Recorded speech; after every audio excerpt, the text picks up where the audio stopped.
And for me, land acknowledgements are important because they do show gratitude and appreciation to those whose lands that you work on, lands you live on, and lands that y'all are benefiting from on a daily basis.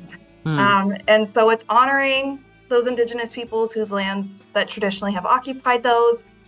And as you mentioned, right, it's just that first step, like you have to go beyond those land acknowledgements. And so really, for me, the ultimate goal is continued allyship as well as reciprocal relationships with tribal communities. That's the ultimate goal. So it's not just I'm reading this land acknowledgement, right? It's I'm going beyond that to actually build reciprocal relationships. And the key word there is reciprocal relationships Mhm, with these mhm. tribal communities.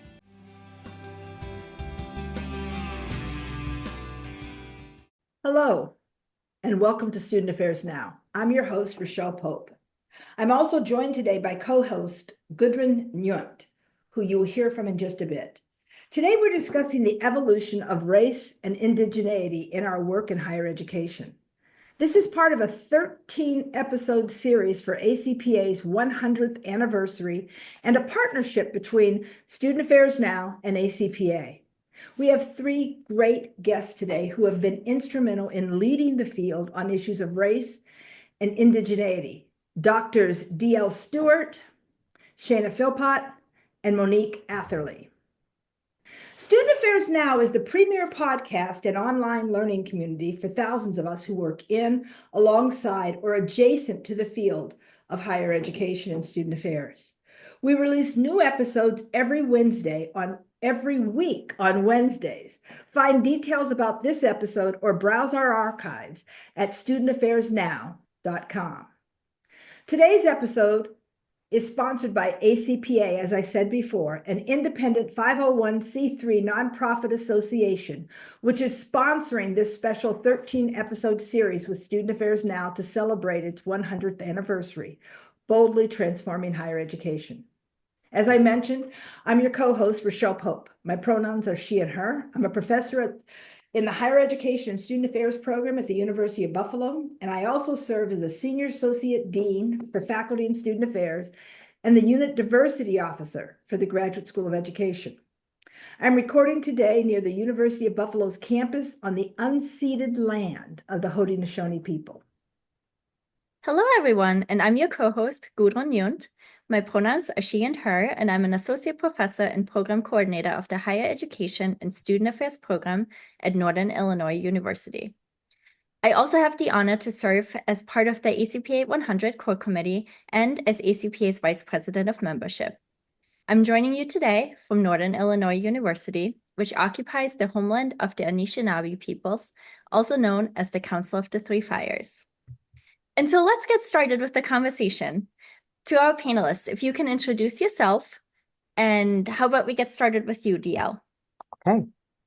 Thank you. I'm glad to be here with all of you. I'm D.L. Stewart. My pronouns are he, him, his, and they, them, their. I'm professor and chair of the Department of Higher Education in the Morgridge College of Education at the University of Denver, which sits on and occupies the lands, the ancestral and present-day homelands of the Henaena, Tsitsista, and Nunsi. All right, Monique, we have you next. Blessings and greetings. I'm so humbled to be amongst this greatness for this discussion. My name is Dr. Monique Atherley. My pronouns are she or they. I'm raised and trained by the world's borough of Queens, New York, and coming to you all from the ancestral lands of the Munsee Lenape, Canarsie, and Rockaway peoples. I've served the community through education for almost 20 years now, serving in New York State in their predominantly and their three major educational systems. I serve ACPA as a coordinator for coalitions and networks, where I serve as an advocate and a steward over the identity-based groups. I've served the association for 12 out of my 15 years of membership, and professionally, I'm serving as a senior program analyst and policy specialist in the Center for Racial and Social Justice and one of the major educational labor unions. Thank you, Monique. And Shana. Dr. Shana Philpott Chito, Shokawa. Hi, everyone. My name is Dr. Shana Philpott. I'm an enrolled tribal member of the Hopland Band of Pomo Indians. and I use she, her pronouns, and I professionally serve as the director of the Native American Student Support and Success Program at Cosumnes River College, which sits on the traditional homelands of the Miwok and Nishinan people. And the name Cosumnes actually stems from the Plains Miwok language. And so it stems from the words Kosamu, meaning salmon, and Umne, meaning the place of. And so it translates as the place of the salmon. And so I also serve ACPA as the chair of the Indigenous Student Affairs Network. And it is an honor to be here with you all today. I hope our listeners can hear that I was not using hyperbole when I said that we had an amazing panel ready to talk to us today. So let's get to it. So, before we started to record and over the weeks in preparation for this, we had a great conversation talking about land and labor acknowledgements and what they mean, what they could mean, what they're supposed to do, what they don't do, how people use them.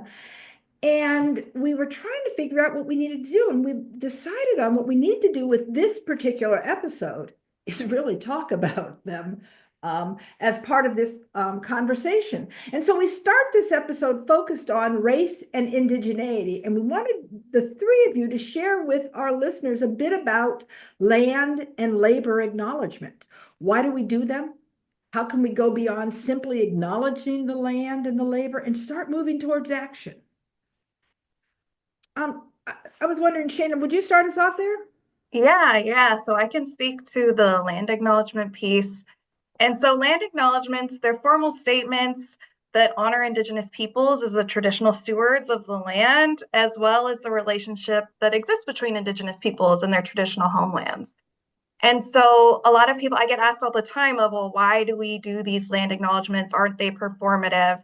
And for me, land acknowledgements are important because they do show gratitude and appreciation to those whose lands that you work on, lands you live on, and lands that y'all are benefiting from on a daily basis. And so it's honoring those Indigenous peoples whose lands that traditionally have occupied those. And as you mentioned, right, it's just that first step, like you have to go beyond those land acknowledgements. And so really, for me, the ultimate goal is continued allyship as well as reciprocal relationships with tribal communities. That's the ultimate goal. So it's not just I'm reading this land acknowledgement, right? It's I'm going beyond that to actually build reciprocal relationships. And the key word there is reciprocal relationships with these tribal communities. I think that's really great, Shana, what you mentioned. And it's funny, like I reflect on when ACPA was the one space years ago between like 2015 to 2018 that was doing land acknowledgements, right? And how that literally was a part of us boldly transforming education, higher education. And again, thinking about what does it mean to honor the folks who have come before us? What does it mean to have restoration with some of these relationships and really being able to continue to center the realities that are important in regards to the land and the land that we're existing on? So as we continue, I think one thing I've really enjoyed with ACPA for the last year and a half is that we've been actively doing research and design conversations around acknowledging labor. Because honestly, it's really remiss to discuss justice in any form without acknowledging the dynamics of labor, right? Like who is laboring? How are they laboring? What is being sacrificed? How are folks being treated? And we know in many instances, there's inequity in some of these questions because we know the folks who are laboring often have multiple marginalized identities, right? So I've been a part of an ad hoc group that is continuing to do work, and we're looking at answering some of these questions, right? Even to the point where we're having conversation about what does labor look like for our entity leaders, right? What does labor look like for volunteering in higher education? And again, like I think this work for me, especially coming from a labor union, right? So I'm pro-labor union, in higher education, we're not really about that life sometimes, right? So I think it's really revolutionary for us to be in a space where we're actively talking about labor. Thinking again with our 21st century employment report, that was a significant contribution towards us talking about labor, who is laboring, how we're laboring, and really thinking overall about what labor is and how that shows up. So again, the pandemic has shifted us to a place where we cannot, for our folks who are volunteers, not talk about labor and what's happening from a labor standpoint. But again, as we think about, as we serve, we need to give honor to the folks whose this country's backs were built off of, right? Like there are people who have come before us. And if we don't sit here and acknowledge the impact of them, then their sacrifices and the generations that were impacted from that, we really can't talk about any other dynamics of identity. Mhm, mhm. I really love that, Monique and Shayna, what you both shared. I think for me, I'll personalize it even more. I recognize that I owe my entire career to the forced displacement and attempted genocide of Indigenous peoples and to the stolen labor and enslavement of Africans on these lands. Mhm. I don't have a career in higher education, employment in a university, the privilege to study colleges and universities without those dynamics taking place Mhm. and the ongoing effects of them, right? So, Mhm. as Shayna said, we continue to benefit from the Mhm. lands that these institutions occupy. And I would say that's true even for fully, quote unquote, online institutions, right? There is still a benefit, the ongoing benefit of the displacement and attempted genocide of Indigenous peoples. There is an ongoing benefit in some specific institutions more than others, but generally, if you think about the sector of higher education, it exists because of those two ongoing historical and ongoing processes, right? And the labor, I love, Monique, how you have built out and expanded what we understand about labor. I think that's really, really important. And for me, it all originates from that beginning point Mhm. of the enslavement of Africans, the forced displacement and migration of millions of human beings, right?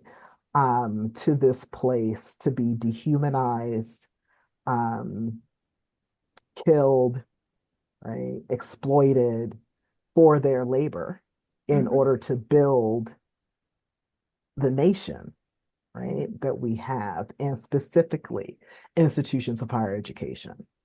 I owe my whole career to that. And for me, it's about, because I know I owe my whole career to that, what is my responsibility, right?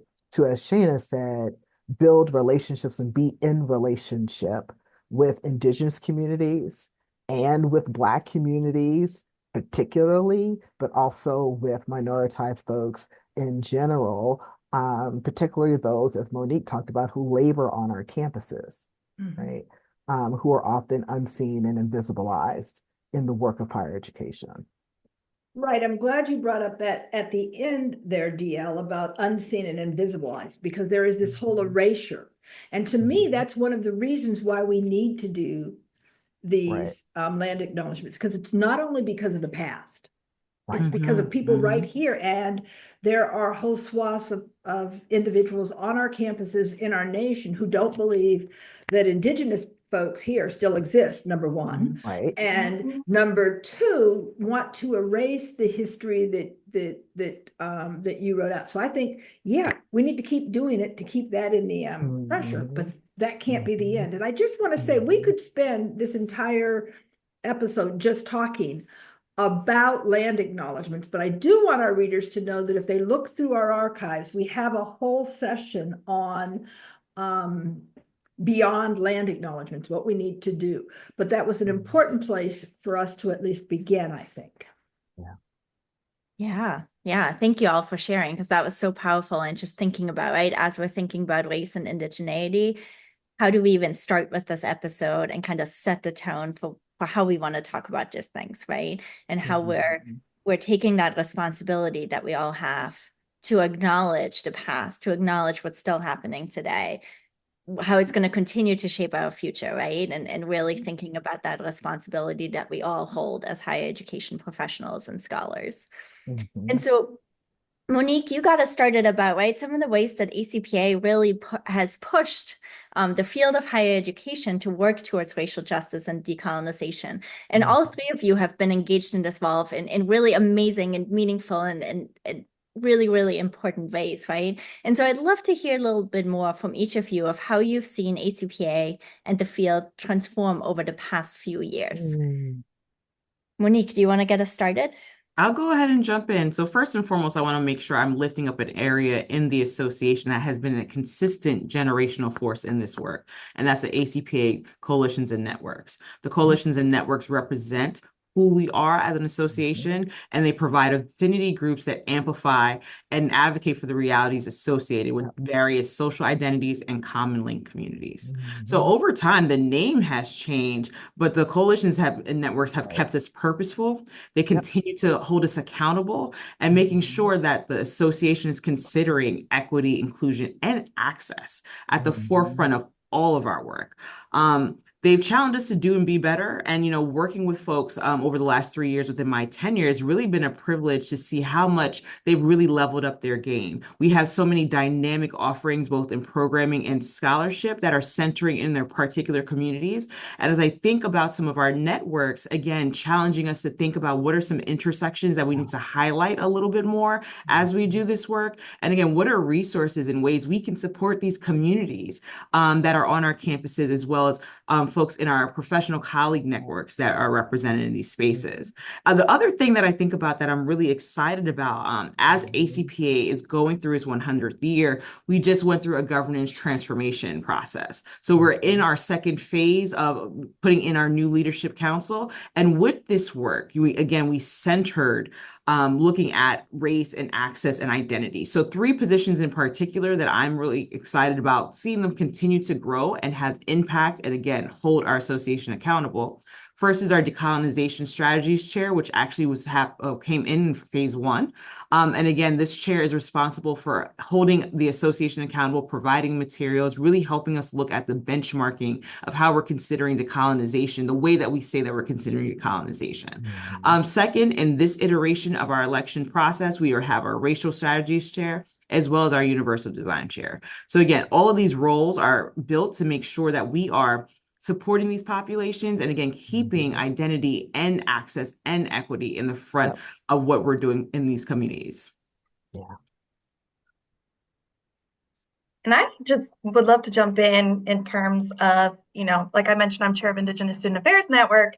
And so, what I've seen from ACPA is their commitment to doing better. And so they have an Indigenous advisor to the convention steering committee who is there to advise them and guide them, right, when it comes to working with Indigenous peoples and Indigenous communities. They have their elder in residence, which for me is so huge that there's a conference this big has decided to have an elder in residence and really make that commitment to the local Indigenous community. And then, like mentioned, right, the commitment to land acknowledgements, which y'all have been doing for a hot minute, and I love that y'all have been doing that. And then also something in particular for Indigenous Student Affairs is that ACPA has really made a commitment and has showed their continued support for our Indigenous Student Affairs Network discount. So for folks who work in Indigenous Student Affairs, if first year attending conference, first year joining ACPA, it's completely free. And then there's a tier discount system, right? So year 2, there's a discount for membership and convention registration that's total of $150. And then year 3 and year 4 and beyond. And for us, that is such a huge commitment from ACPA for Indigenous Student Affairs folks because of issues with funding, right? And the fact that they are making that commitment of like, hey, we are here to have this tiered discount for y'all, and we're going to continue to do so, says a lot for ACPA and what their commitment is to us. Yeah. I take a long view on this too. As I think about being, I don't know, I think I joined ACPA first in 1997, perhaps, when I was still a grad student and in my master's program. And now here, starting 24th year as a faculty member and continue to be engaged with ACPA in various roles during that time. ACPA was always, from when I came in, was always the association that was kind of known for that's where you want to be if you're interested in these issues of like diversity. That's been a long time part of ACPA's kind of ethos. But what I've seen in terms of evolution or transformation, those are two very different processes, but I kind of see them working in tandem in some ways within ACPA. There's an evolutionary aspect to it. There's also a transformational aspect to it.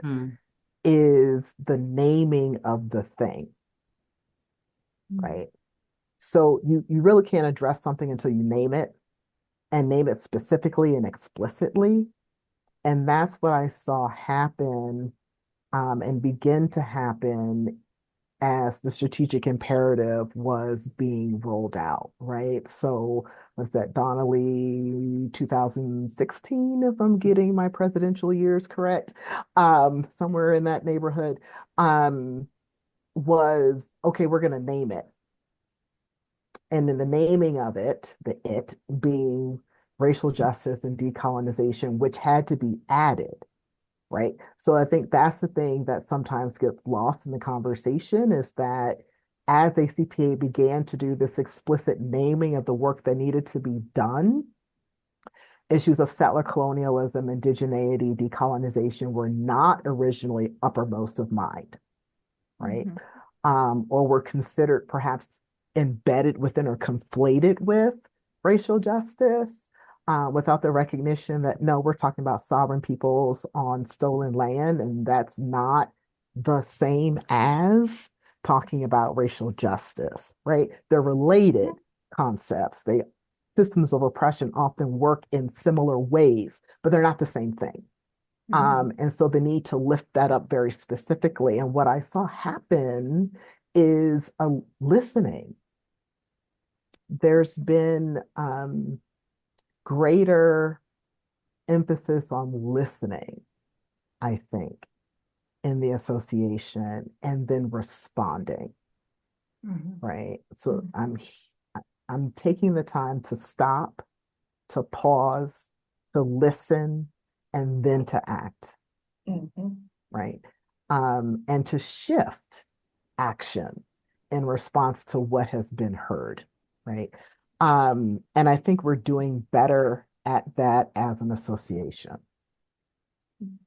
Well, I can take it probably back even further. Oh, when I yes. think Oh, about yes. how the association has moved and changed, Mhm. and that where we are in many ways is light years from where we began. And I Yes. wasn't even there when we began. I want to be real clear. I am old, but I am not that old. And so where we began, but I remember none of these changes come as easy as we almost make them sound, that we're now listening, because this was pushing. And for every time we said, stop, look, listen, there was someone who was feeling left out. Yes. Someone who was feeling it was too big a change. Someone who was feeling Yes. this was the only focus that we had, and there was a problem. And maybe that was Mhm. hurting the association. And so I Mhm. remember when we had these, at that time, standing committees, the commissions and the networks, when we had those, Mhm. they were sort of marginalized. And the only people who Yes. were interested in doing this kind of work, it was supposed to be relegated to those who had that interest or that Right. expertise alone. Nobody else Exactly. had to have that. Exactly. And It was so an over ethos, but time, it was marginalized, right, right? right, So it's like the association was almost taking credit for things that were only happening and had been sidelined, that's right. That's right? right. Yeah. Yeah. And so there were a lot of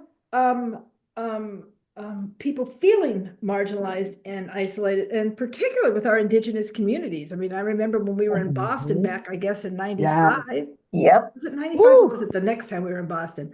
But that was really ugly. And it had a Oh, yeah. lot of indigenous folks in particular, but others in solidarity feeling, I'm not so sure I can Right. stay a member. Yep. Yep. And so ACPA has had an interest, has had a desire. It's been a part of our breathing, part of our ethos, but it hasn't been easy. It's been a No. struggle, and for the people who stay and remain and become that. Right.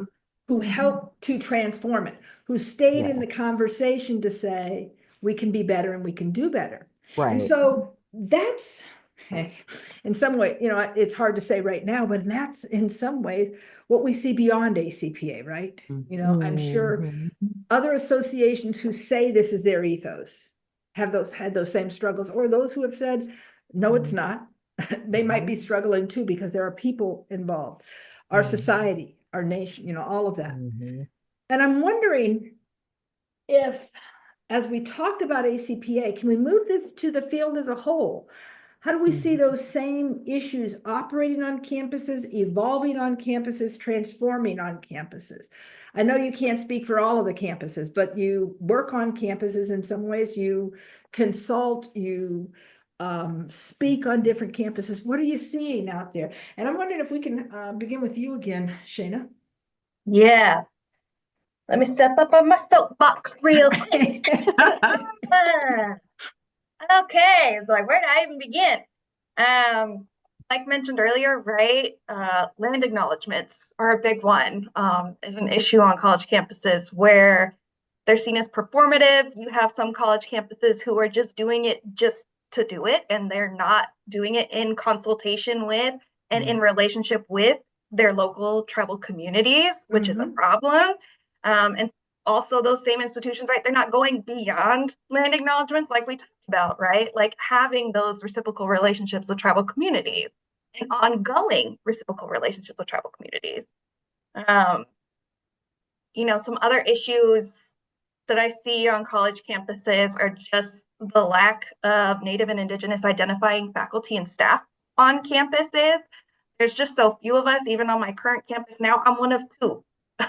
One of two, right? Like doing this work. And so that then goes into these students who come here don't see themselves within the people who are teaching them and there to guide them and who they're learning from. And then that also goes into the curriculum piece, right? Because then they're also not seeing Indigenous ways of knowing being valued within these Western colonial institutions. And which is another problem that I can also keep going on about. And then I also think too about just this overall lack of funding. A lot of these programs, not all of them, but a lot of them are on SAF money. So they're on grant money. And so it's not an institutionalized program. There is no institutional commitment to continue this program once that funding disappears. And that's a whole that's their issue. And then there's this issue of pretendians, right? So folks who say they're Native, but they're really not, and just trying to use it as a benefit to move higher up in an institution. And that's a whole other thing that would be an issue on its whole self. That's we'll just leave it at that. But what I see on college campus is really just this overall lack of knowledge around Indigenous issues. Right. There's just this lack of knowledge there on that. And then also seeing it as this is a shared responsibility across all campus departments. And a lot of people don't see it that way. They see it as, oh, you're the Native Student Support Program. That's you. You take care of that. And it's like, no. This is a shared responsibility across everybody on campus. Exactly. Yeah. So it's supposed to be a shared responsibility. And universities, right, talk this very interesting rhetoric that I see happening, that diversity, equity, inclusion, because they don't want to talk about justice. Diversity, equity, and inclusion is everybody's responsibility, which, oh, yes, but what you've actually done is, Rachel, as you were talking about earlier, sidelined and marginalized, ghettoized the folk who are actually doing that work and defunding it, right? And that trend was happening before the attacks on DEI that emerged in the last year and a half, right? And a focus on there's still a food, fun, and festival focus, right? That's how that was the term we used to use, right? Back in the day, food, fun, and festival. And there is still that kind of approach to these issues of, um, and I saw it, we all saw it coming out of 2020 in the midst of COVID, the racial uprisings and protests in response to police sanctioned murders, um, and disproportionately of Black folks, and the anti-racism. We're an anti-racist campus. Do you even know what that means? I don't think you know what that means. But you're using this language to still do the same thing you've been doing and not actually shift systems and structures, right? So that's when we think about the same issues operating, how these issues operate on campuses. We're seeing perhaps like we talked about with ACPA, and Monique, you really like drew out that history of like all the different things that are happening, and Shayna as well. Those are some systemic structural process changes, right? That's when you start talking about equity and justice. It's systems and processes and structures, right? And how they shape and inform how institutions operate and how people therefore operate within those institutions. That's not what's happening, in my view, across the landscape of higher education when we think about institution-wide, right? There's not an interest and not a commitment to shifting systems, structures, and processes. They want more bodies, but they want to have more bodies without disrupting how they operate the status quo, right? So that means they're looking for certain kinds of bodies who are willing to cooperate and find ways to still survive, not thrive, but survive within the current status quo, right? And that I think is just dangerous in all kinds of ways, you know. But it's that absence of system structures and process work that is what I see happening, but still trying to adopt this language that is a shield, right, or masks what's actually happening.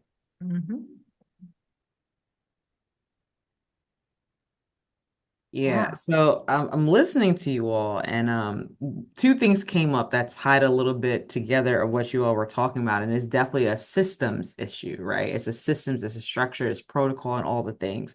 And I know Shane earlier was mentioning funding, right? Like we were using this grant funding, we have no actual institutional commitment, right? So I always firmly believe, like, if you show me your budget, I know you will tell me what you value, right? And then if we continue to do that, it tells this is a systemic issue. Let's be really honest about it, right? If you systemically and consistently do not fund the things that need to be funded, although you're bringing the bodies, like, what are you doing? Like, what are we actually doing in all of this? So I just wanted to connect that because I always think about like the funding piece is huge. The funding piece is huge. That's the loudest institutional commitment that comes up. But a couple of things that I see. So what I really appreciate about the work I'm doing now, so I'm supporting members across the country, right? So it's interesting to see how these issues are showing up. One, through P through 20 education, two, the different states, the different locations. And as always, I'm seeing like diligent servants and folks who are ready and willing to do the work, but they cannot do it in the fullest capacity for whatever reason, whether they're in a state that is anti-DEI, whether they're in a place that, again, from anti-DEI lens is taking away funding, closing offices. And it's what's interesting is with all this anti-DI, anti-CRT efforts, like it's really anti-sharing real truth, right? And it's a lot of information gatekeeping and of developmental opportunities that are going to impact these students and how they're being served. I'm also seeing from folks like a lack of blatant disrespect and a lack of regard of personhood, of avoidance of real issues, and band-aid fixes. And I think, DL, you mentioned earlier, how folks were responding in that time of racial reckoning, right? A time where some of us already knew how things are going down, but everyone else kind of joined us and learned how the other side lives. But during that time, one of the things that was a big response, as folks have seen, has been identity centers. If folks did not already have an identity center or department, right? But with that, having those departments be erected, no long-term plans, no long-term goals, being funded by grants, like no actual way to continue doing that work in a sustainable way that shows that they're actually committed to it. And it makes it look even worse and even more performative when you have some of these structures fail because of the lack of support, and then folks having to save themselves in all of this. But as I think about some of these issues, I've also seen a lot of folks who are just sick and tired of being sick and tired, right? And they're looking at different ways to disrupt, to push back, to work around some of this gatekeeping. And they're really, again, connected to folks like us to be able to get the resources and support that they need to bring it back on the ground for some of the issues that they're dealing with. Yes. Yeah. Yes. I know, right? All of that, right? And it is, like you said, Monique, it's a systems issue, right? It's how we do things. It's what we value, not in what we say we value, right? But in our actions, in our processes, in our policies, right? And so, and our students are smart, right? They know. They know when an institution issues a statement that says we don't agree with this, so we're horrified by what happened, and then that's the end of it, right? And I think sometimes that creates even more dissonance for students, right? Who are activists on campus. And we're seeing this right now, right? Students standing up and being activists and speaking up, and institutions using police to shut it down. Like we haven't learned anything, right, around police brutality and why that is the worst response possible in those situations, right? And yeah, right. And it's that dissonance where you think higher ed should be doing better, right? We know we should be doing better and we're not. And so I guess one of the questions I have for all of you is how do you see us moving forward from this? Like what are these pressing issues that we address? Where do we start? Right? For our listeners who are maybe looking for ways to get engaged in this fight to make things better, where do we start? I can jump in if that's cool. I think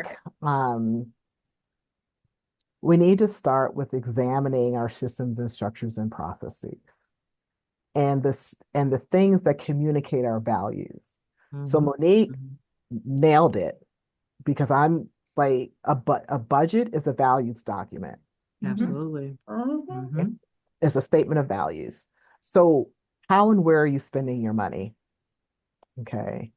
How are you investing dollars into building relationships, into humanizing processes, into supporting the initiatives, the programming, everything that actually enhances the life chances for those who are most vulnerable on your campuses, right?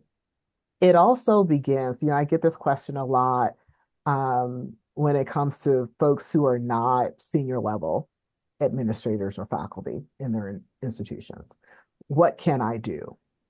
And the other piece, I really lean on LePaperson's work, Third University as Possible, where LePaperson talks about how there are already within pockets of the universities these kinds of anti-colonial, decolonial, anti-racist movements happening, right?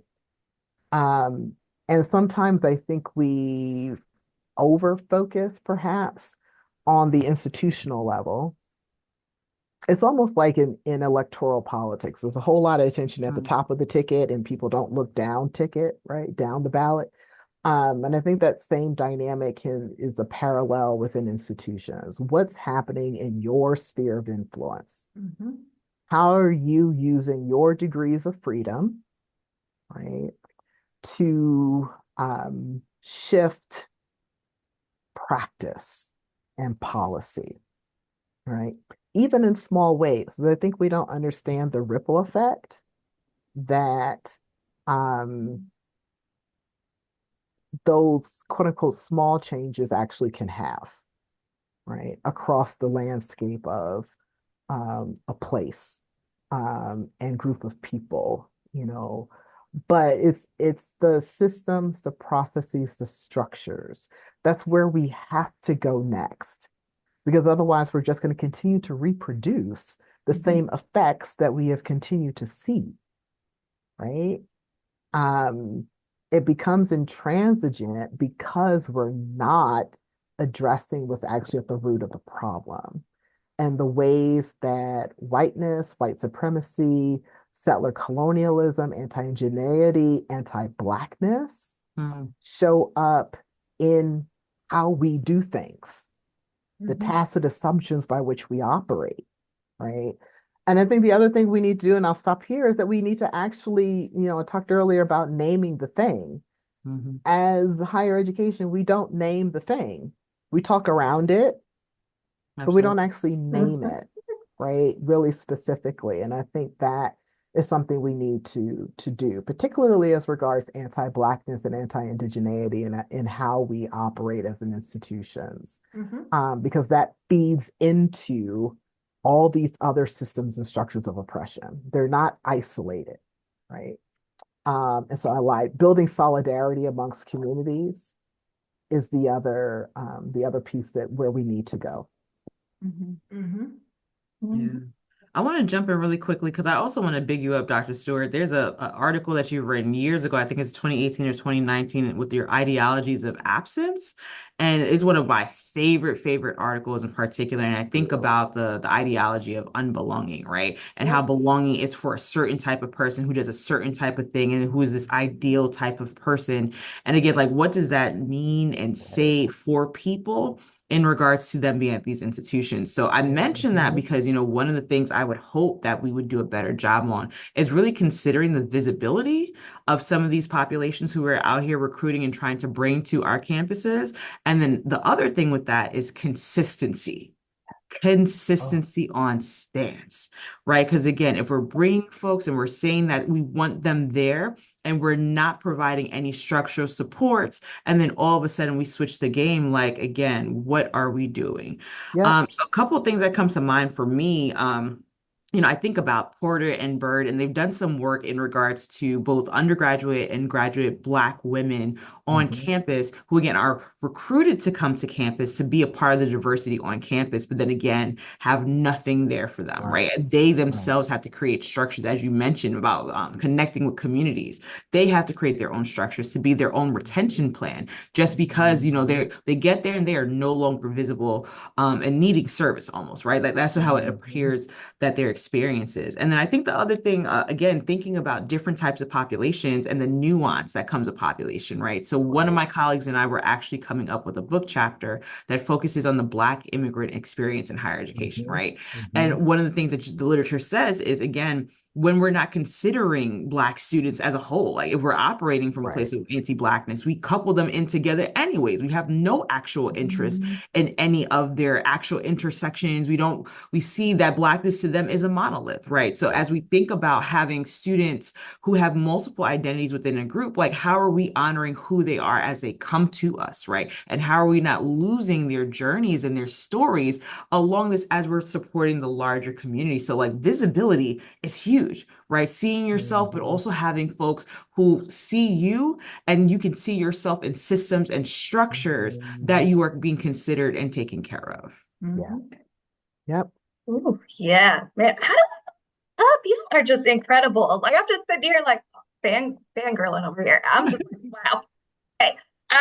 Honestly, I mean, to everything y'all said, and I think I would just add in terms of moving forward for Indigenous peoples is that institutions need to reckon with decolonization and what it actually means in terms of the repatriation of land. That's got to happen. I'm sorry, moving forward, that's priority for me. And then also just centering Indigenous ways of knowing as valid and legitimate.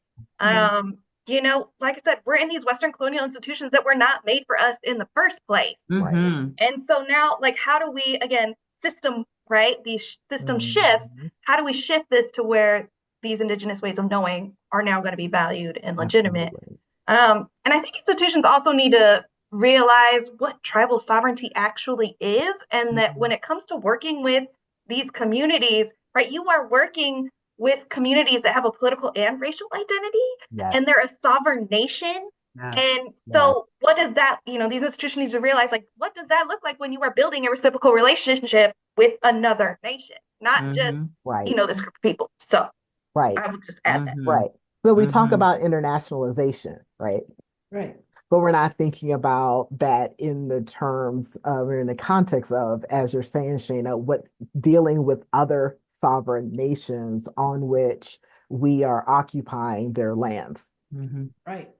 What does that mean? What does that look like? And I think the other piece is as I was listening to you, Monique, particularly, I was starting to think about intersectionality. And not intersectionality of identities simply, that people have multiple identities, because yes, but as I think about Crenshaw's work, and Patricia Hill Collins, who often gets lost in the conversation, who was also on the leading edge of this conversation around intersectionality, or the introduction of the framework, is the ways that systems and structures of oppression interact, intersect, to catch people at those intersections, right? Who are confronted by multiple systems of oppression and how they're operating on campus, to create added layers of vulnerability, right? So as I think about vulnerability in college campuses, and this is where I think the solidarity conversation really needs much more attention, as we think about the intersectionality of systems of oppression. And we recognize, for instance, that as Zena Colazzo, I think about, has written, Ghost Stories of the Academy, an article that came out now, like I can't believe that it's been like 4 years now or so, since her article came out, about the invisibilization and the inaccess of trans women on college campuses, both as faculty, staff, as students, and also pushing even further, thinking about the absences of Black trans women in these spaces. Right. So Monique, you talked about Blackness being considered as a monolith. What happens in the midst of that is the erasure of certain populations that don't fit in with the presumption of what Blackness is.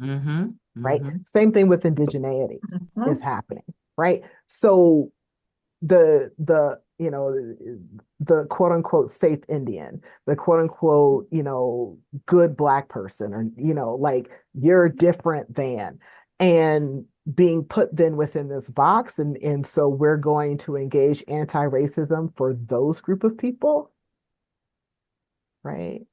And not recognize the ways that racism, white supremacy, and whiteness, and settler colonialism interact with other systems of oppression to catch, right, Black and Indigenous folks and other racialized communities, right, in this space that is operating on them by multiple vectors. Okay. So this policy change, right? Are you recognizing how this policy change that you say is going to benefit Black students on campus, right? Or Asian APITA students on campus, Latina students on campus, but by doing that, you have still excluded, and you're not attending to the needs of students within those communities who are disabled, who are queer, who are trans, who are immigrant, right? and there's just not sort of this putting two and two together, right? Is really just not happening on campuses. So you constantly seeing these additional communities and individuals who face these interlaced, interacting, intersecting layers of vulnerability left out of the conversation, Mhm. right? And then being pushed out of the university. Right. Okay. Um, yeah, yeah. Can I jump in Well, right behind you? Because in short, one, you gave a good word. I just want to say that. Like, I'm holding on, I'm taking notes myself, but it's just like, in short, people really need to think about what they know about intersectionality. They've made intersectionality real pretty and real cute to be able to talk about these diverse population, but exactly what you said is intersectionality. It's the impact of power yep. on these people, period. Yes, Right? yes. So the biggest thing that would be helpful to folks is to challenge what they think they know about intersectionality. Because Kimberly Crenshaw, I'm Mhm. not sure if there was a Times article, I think around 2021, and she's just so tired of people misusing Over intersectionality. it, She is over just it. Yep. so Way tired of over it. people. And it's like, yes, you are not utilizing it in the way that the scholar came up with it. So get clear Right. on what it is before you say that you have all these practices that are adhering to or acknowledging intersectionality. Come back to the basics. Mhm. Let's start. There's levels. Come back to the basics. Well, what they're acknowledging is multiple identities, which Mm-hmm. is Exactly. different than intersectionality because it Mm-hmm. leaves Mhm. out the notion of power, Mm-hmm. Right, right? And then, right. so when we talk about what our institutions can do, and we talk about what these groups coming together to need to do, but the one push that I always put, in addition to going back and saying, know what the words mean that you're using, is that we need to learn more about each other, Yes. right? Yep. So Mhm. I cannot true ally, I'm always afraid of that word anymore, right? With you unless I know you, unless I've listened to Mhm. you, unless Yeah. I know the Mhm. struggle and know when our struggles come together and come apart. I'm tired of working with people who don't understand, who haven't taken the time to listen, that important word that was brought up earlier by Dia, that haven't taken the time to listen to what the needs are of this group, the history is of this group, the the the um the context right now and how the zeitgeist is affecting them, Right, not just me, right, but affecting them, affecting right. this group that I am not a part of, but I Mhm. need to work Mhm. with, I need to join with. And Mhm. I see that as a big component here that is also the message for us, not the message for the institution, the Yes. message for those of us trying to push these institutions, trying to help Right. lead the institutions. Yeah. How are we And so when I creating put all of those spaces? pieces together, Mhm. that's where I am. Yeah. How are we creating spaces for relationality to emerge, Mm-hmm. right? Because I do and I as I think about the origin, right, of this construct of this practice, right? Because it's a Mm-hmm. practice of relationality out of indigenous ways of knowing, right? Yep, It is something that emerges. It is not a thing that you do, that's right. right? It's a habitual practice. It has to be. And That's right. so, how are we creating spaces for those habitual practices to develop, right, and be sustained? Mm-hmm. Right. So, I agree with you, Rachel. We're not doing that. Mm. We talk about free expression, right? So that's a big thing in my on my campus right now is freedom of expression and pluralism. But it's being done in such a way that it's really not anchored in under it's just really not anchored in relationality. Mhm. It's anchored in this notion of diversity and inclusion that I've talked about and kind of just attempted to disrupt and really complicate. But it's anchored in this understanding of diversity and inclusion that means um, that's a all voices kind of thing and all voices on the same level of Mhm. validity and I'm pausing because I'm trying to be very careful about what I'm saying, Mhm. right? Um, Higher ed institutions are supposed to be promoting critical thinking. Mm-hmm. I think every single higher education institution you look at probably has within their learning outcomes for what they want for their students, something about critical thinking, right? Which to me means not all ideas have the same level of, should have the same level of expertise attached to them, Mm-hmm. right? And I find it curious what conversations we allow to happen on campuses and what conversations we disallow Mm. from happening on campuses in Mhm. relationship to that, right? We would never bring, I have yet to see a geography department or whatever, like bring a flat earther to campus to have a debate and a conversation. Right. Yeah. It wouldn't happen, right? I mean, I don't think anybody listening would be like, "Oh yeah, no, that it would not happen on your campus. It just wouldn't."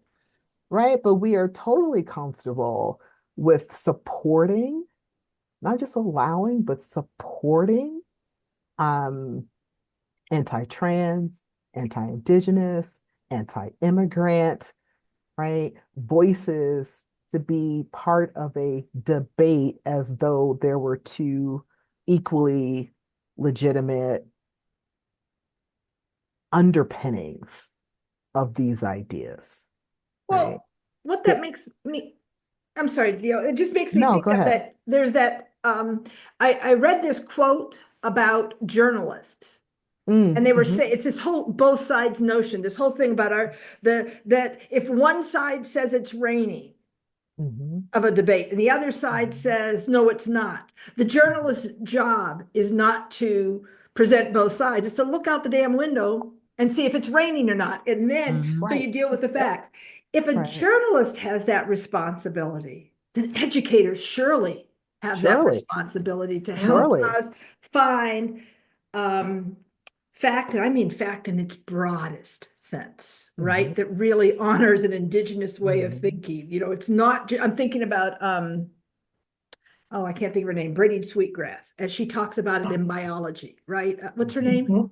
Robin Wall Kimmerer. Thank you. Yep. That book just changed my life. Here she's doing it in science, and we're always saying, no, no, no, you can't do it in things that aren't, it can't be done in science. And yes, it can, Yes, obviously, it right? can. It's a Yeah. thinking and being with the world differently. Mm-hmm. But so we have to understand the notion of fact. We have to understand the notion of gathering information, and we don't have to present both sides always. There are some times when it is appropriate. It's just not Yes, always appropriate, and right, we don't do it in geology, like you said. right. But why would we do it in some places? And so there is that whole Exactly. conversation of this both sides. So when you were saying that, that made me think of it. If a journalist has that responsibility as Mm. being called Mm-hmm, out, mm-hmm. my goodness, as Right. educators, we certainly do. And we Mm. don't have a paradigm that values story Mm. Yeah, and the expertise of lived experience, right? So we're talking about looking out the window, is it raining? Well, and being able to receive this. I would even go further and say, looking out the window, are people wet? that's right. What's the ground look like? Mhm. What's Mhm. happening on those leaves? Yeah. Right, right, yeah. Ah. Mm. Gudrun, take us away. I know that we are way over time. I know this has been such a great conversation. Thank you all. And we could obviously keep going forever, but this podcast is called Student Affairs Now. And so I know y'all have given me lots of things to think about, but I'd love to hear from all of you.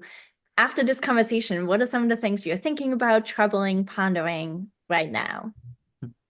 I think right now I'm actively thinking about what we were just talking about in regards to responsibility, right? And again, our institutions and our profession is calling for folks for us to yield students who critically think, and we need to do the same ourselves, right? We need to get real clear on stance, real clear on next steps, all of those things. So one thing and another thing in particular I think about is that recently a couple of civil rights organizations banded together to put out a policy agenda in relation to equity and diversity in higher education. And I named that because we need to be more informed, and that's a great tool that folks can tap into to see what would be helpful to them in their context. Absolutely. Mhm. Mhm. Yeah, I'm just thinking about, this whole system of education, right? And how it's not equitable. And so we need to continue to do this work. And what's my role in that? And what can I do, right, to move the needle just a little bit more forward, right? Mhm. What can I Mhm. do? I like that. Yeah. Yeah. I am thinking about how we support the work of those who are in currently, I say currently on purpose, currently embattled spaces. Mm. Mm. Because I don't believe we need to disrupt this whole notion of safety, right? There are safe spaces, particularly sitting here in what's now called Colorado and with a openly gay governor, and I'm in Denver, and there's all of it, and that it's supposedly better here. No, we may not have a legislature that is like acting in the ways that it is across the South and certain parts of the Midwest, but it is not necessarily safe. And so, but we're not currently embattled, right? And I think that's a difference. So how do we support our colleagues who are in currently embattled spaces? Both in terms of geographies of states as well as geographies of institutions, right? Because sometimes there are institutions that are making these moves, even if they're not in a state, right? Where the legislature is pushing it. So those embattled spaces are not just about the state of XYZ, right? But the institution of XYZ may be doing this as well, either in tandem with or apart from. And so that's what I wrestle with, is what does it look like to support them who are doing that work? Because everybody can't leave. Everybody doesn't want to leave. Everybody doesn't have the resources and privilege to leave. Everybody doesn't have someplace to go, even if they did leave, right? And so for those who remain, what is our responsibility to them? And how can we show up and support? Yeah. And I don't have the answer to those questions, because it is complex, right? People's jobs and livelihoods are at stake, some of these spaces, right? And so how do we practice and learn the practice of subversion, right? Or fugitivity is how it's discussed in Black studies. Fugitive pedagogy, it's fugitive administrative practices, right? What does it mean to be fugitives? What does it mean to be subversive? How do we support that subversiveness in these embattled spaces from the outside, right? For those of us who are outside, and for those of us who are in these embattled spaces, what does it mean to move within, right? And still preserve the life chances of themselves, as well as the student body, the staff, the faculty that they may be serving in those spaces as well. That's what keeps me up at night. Well, that is a lot to keep you and all of us up at night. This has been terrific. Thank you. Thank you so much, all of you, for your leadership in this space. And I also have to thank our sponsor of today's episode, ACPA College Student Educators International, celebrating its 100th anniversary, is boldly transforming higher education by creating and sharing influential scholarship, shaping critically reflective practice, and advocating for equitable and inclusive learning environments. ACPA aspires to be higher education's and student affairs' most inclusive and community-driven association by leading our profession in centering social justice, racial justice, and decolonialization as defining concepts of our time and our foreseeable future. Visit myacpa.org or connect with us on Instagram, Facebook, and Twitter. I refuse to call it the other thing, to learn more about ACPA.